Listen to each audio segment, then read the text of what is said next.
অনেক কষ্টে রাজি করালাম। অবশেষে রিক্সাওয়ালা রাজি হয়ে গেলেন।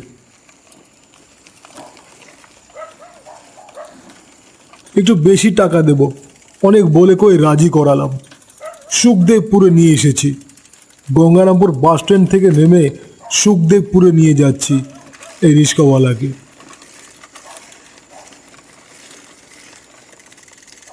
সুখদেবপুর জায়গাটা তেমন সুখদেবপুর জায়গাটা এখনো গ্রাম্য রয়েছে। রাস্তায় কোনো লাইট নেই, তাই রিক্সাওয়ালা খুব ধীরে ধীরে চলছে। কারণ রাস্তায় যদি কোনো গর্ত থাকে তাহলে রিক্সাটা আর আস্ত থাকবে না, ভেঙে চুরমার হয়ে যাবে। তাই ধীরে ধীরে যাচ্ছে। আমিও তেমন কিছু বলছি না, কারণ এমনিতেই রিক্সাওয়ালা যেতে চায়নি, তারপর আবার জোর করে নিয়ে আসলাম। তা যেভাবে যাচ্ছে যাক, যাক তো।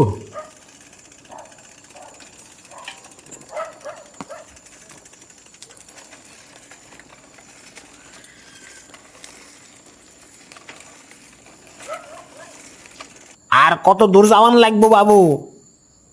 আমার তো আবার ফিরে যাইতে হইব। আর কত দূর? এই তো সামনেই, আর একটু চলো তাহলে হয়ে যাবে।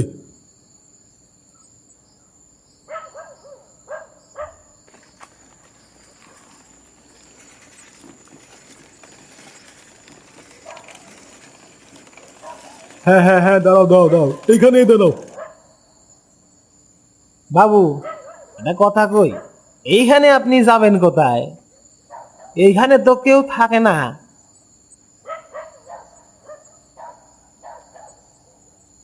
আরে বলো কি, আমাকে আসতে বলেছে টেলিফোন করে, তাই তো আসলাম। বহুদিন ধরে বলছি আসতে পারি না, সময় পাই না, তাই সময় পেলাম চলে আসলাম। আজ রাতেও তো কথা হলো, তাই তো আসা। তা জানি না, কিন্তু যেইটা শুনছি সেটাই আপনাকে বললাম। ঠিক আছে, আমি চলি। আরে ও রিস্কাওয়ালা, তুই ধীরে ধীরে চালা। আজ বলবো তোরে মনে কত জ্বালা। আরে ওর পেরে ভাইয়া, আমায় গরিব মানুষ পাইয়া, ওই বাঁকা চোখে তাকে চলেছি।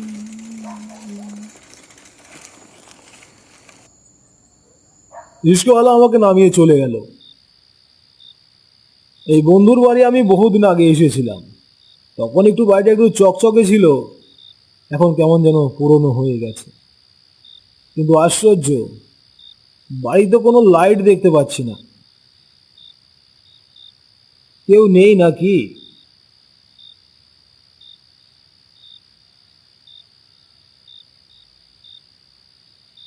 প্রলয়, আরে ও প্রলয়, কোনো সারা শব্দ পাচ্ছি না। প্রলয়, আছিস নাকি?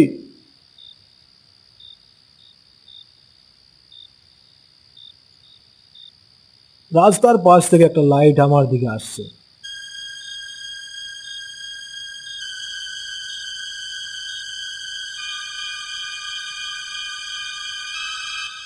কি, মৃণাল নাকি? এত দেরি করে আসলি? আমি তো ভাবলাম তুই আসবিই না। চল, ভেতরে চল।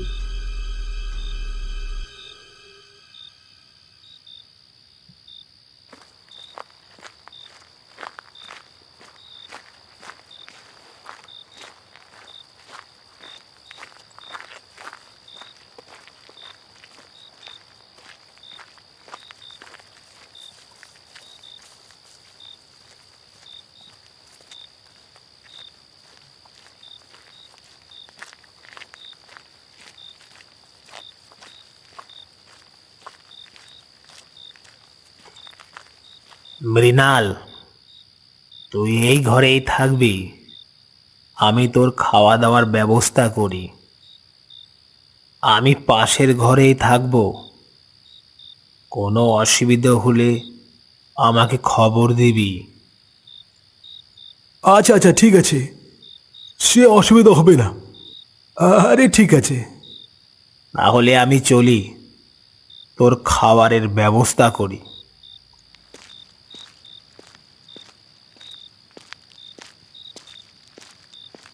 অনেক জার্নি হয়েছে, তাই আর বেশি রাত করলাম না, খাওয়া দাওয়া করে শুয়ে পড়লাম।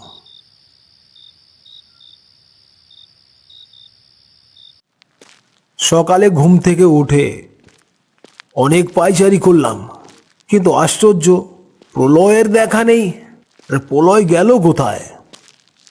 চতুর্দিকটা একটু ভালো করে দেখে নিলাম, কিন্তু আশপাশে বাড়িও নেই যে শুনবো। কি মুশকিল, কাউকেই তো পাচ্ছি না। এই ভাবলাম হয়তো আশেপাশে আছে, চলে আসবে, কিন্তু খুব অসুবিধা তো। দুপুর গড়িয়ে এলো, সন্ধ্যা হয়ে এলো, প্রলয়ের তো দেখা নেই। আমি ঘরে বসে রয়েছি, রাত 10টা। হঠাৎ প্রলয়ের আগমন। ইরে, ভালো আছিস তো? সে ভালো থাকবো, কিন্তু তোমাকে তো খুঁজে পাচ্ছি না, কোথায় থাকো? আমি দিনের বেলায় বাড়িতে থাকি না, রাতের বেলা আসি।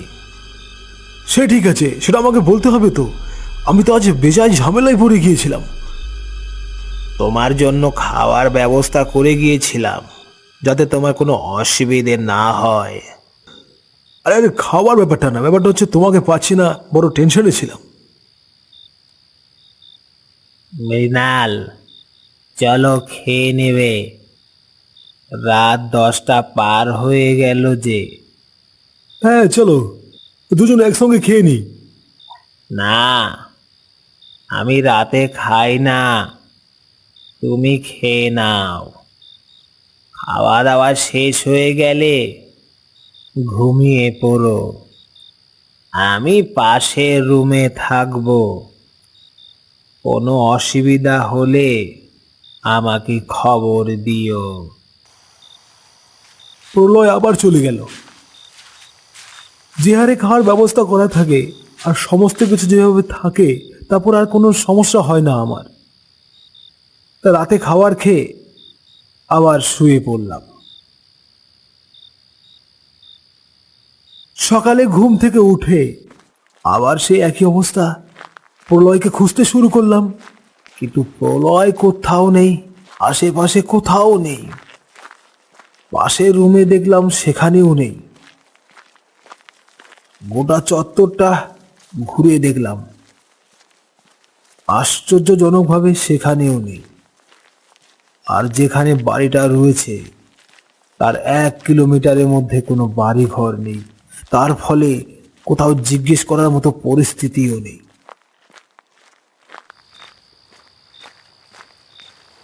মনে মনে স্থির করে ফেললাম, এই একা একা বাড়িতে আর কি করব, থেকে চলেই যাব। তার আগে আসলে আজ জিজ্ঞেস করব, প্রলয় যায় কোথায়, কি করে, কেনই বা সে দিনের বেলা বাড়ি থাকে না, সব আজ জিজ্ঞাসা করব। দুপুরে স্নান শেষ করে খাওয়া দাওয়া করে টানা ঘুম দিয়ে ঘরে বসে রইলাম। দেখা যাক কখন আসে প্রলয়। রাত 10টায় প্রলয় ঠিক আসলো। ইরে বন্ধু, খাওয়া দাওয়া ঠিক মতো করেছিলি তো? আচ্ছা বন্ধু, চল আজকে আমার সঙ্গে খাবি। না রে, তোর সঙ্গে খেলে হবে না, ওরা যে রাগ করে। ওরা কারা? কারা রাগ করে? আছে আছে, তুই বুঝবি না। তুই খাওয়া দাওয়া করে নে, তোর সব ব্যবস্থা আমি করে রেখেছি। খাওয়া দাওয়া করে শুয়ে পড়িস, আর যদি কোনো অসুবিধে হয় আমাকে ডাক দিস। আবার প্রলয় চলে গেল। আজ মনে মনে স্থির করে ফেলেছে, প্রলয় কোথায় যায়, কি করে, সব আজ দেখবে। মৃণাল প্রলয়ের পেছনে পেছনে বেরিয়ে পড়ল।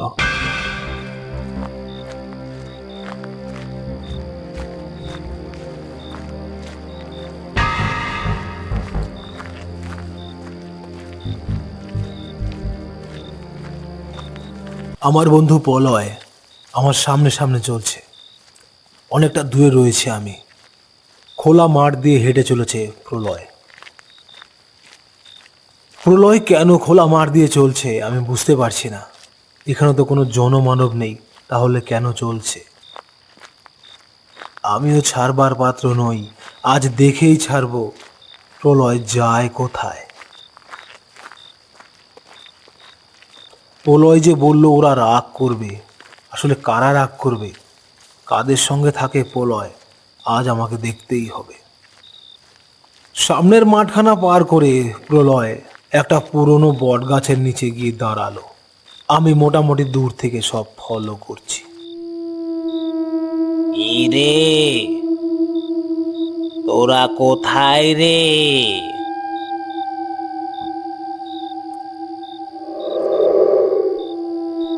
তারপর যে দৃশ্য আমি দেখলাম সেটা দেখার মতো আমার পরিস্থিতি ছিল না। যারা বেরিয়ে আসলো তারা নিশ্চয়ই রক্তে মাংসের মানুষ নয়, পিশাচ। তারপর যে দৃশ্য আমি দেখলাম সেটা দেখার মতো প্রস্তুতি আমার ছিল না। আমার বন্ধু প্রলয় দেখতে দেখতে পিশাচে পরিণত হলো। আমার বাড়িতে আমার বন্ধু এসেছে, তাকে রেখে আসতে অনেক দেরি হলো। আজ আমরা খাবো কি? আজ তো কাউকে পেলাম না রে। তাহলে তাহলে তোমার বন্ধুকে আজ খেয়ে নেই, তোমার বন্ধুকে আজ খেয়ে নেই। কি বলো, খেয়ে নেই? কি বলো, খেয়ে নেই? না, আমার বন্ধুকে খেতে পারবো না। সে খুব ভালো ছেলে।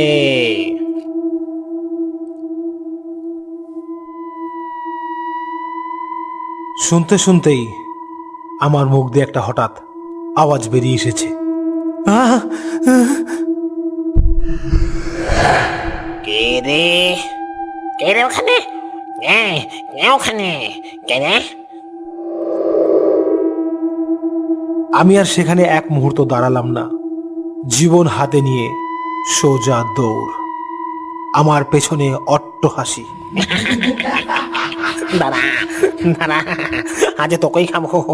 দাঁড়া মৃণাল, ও মৃণাল, দাঁড়া মৃণাল, যাস না মৃণাল, দাঁড়া, আজ তোমার বন্ধুকে খাবো।